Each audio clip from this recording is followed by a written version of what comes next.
Guys, welcome back to Shah Haseena vlogs. ఈరోజు వచ్చేసి నేను ఓట్స్తో దోశ అనేది ప్రిపేర్ చేస్తున్నాను. ఇది చాలా సింపుల్గా ఉంటుంది. సో ఫస్ట్ మనము మిక్సీ జార్ తీసుకొని అందులోకి ఓట్స్ 2 కప్స్ వేసుకొని అందులోకి కొత్తిమీర, కరివేపాకు, టమోటా యాడ్ చేసుకోవాలి. పచ్చిమిర్చి అనేవి యాడ్ చేసి కొంచెం ఫ్లేవర్ కోసం జీలకర్ర అనేది వేసుకోవాలి. అంత సాల్ట్ అనేది మనం యాడ్ చేసుకోవాలి. లైట్గా వాటర్ వేసుకుంటూ మనం మిక్సీ జార్లో పేస్ట్ లాగా చేసుకోవాలి. మనం మిక్సీకి వేసుకున్న తర్వాత స్ట్రక్చర్ అనేది ఇలా వచ్చింది. ఇప్పుడు మనం దోశ అనేది వేసుకుంటున్నాము.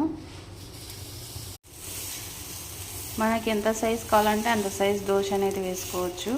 సో కొంచెం పెద్దది కావాలంటే నేను ఈ గంటెతో 3 గరిటెల పిండి అనేది వేసుకున్నాను. సో మీకు చిన్నది కావాలంటే 2 గరిటెలతో వేసుకోవచ్చు. మరి ఎక్కువ పతలాగా వేసుకోవద్దండి, కొంచెం మందంగా ఉండాలి. లేదంటే దోశ తిప్పేసేటప్పుడు మనకు మాడిపోతుంది. దోశ వేసిన తర్వాత మనం పైనుంచి ఇలా మూతతో మనము దోశను అనేది క్లోజ్ చేసుకోవాలి. సో ఆవిరి మీద మనకు ఉడుకుతుంది. మనకి ఇందులో ఎటువంటి మనం ఆయిల్ అనేది యూజ్ చేయాలి. ఫైనల్గా మన దోశ లుక్ అనేది ఇలా వచ్చింది. చాలా ఎమ్మీగా ఉంటుంది, టేస్టీగా ఉంటుంది. మీరు కూడా ట్రై చేయండి. Thank you all.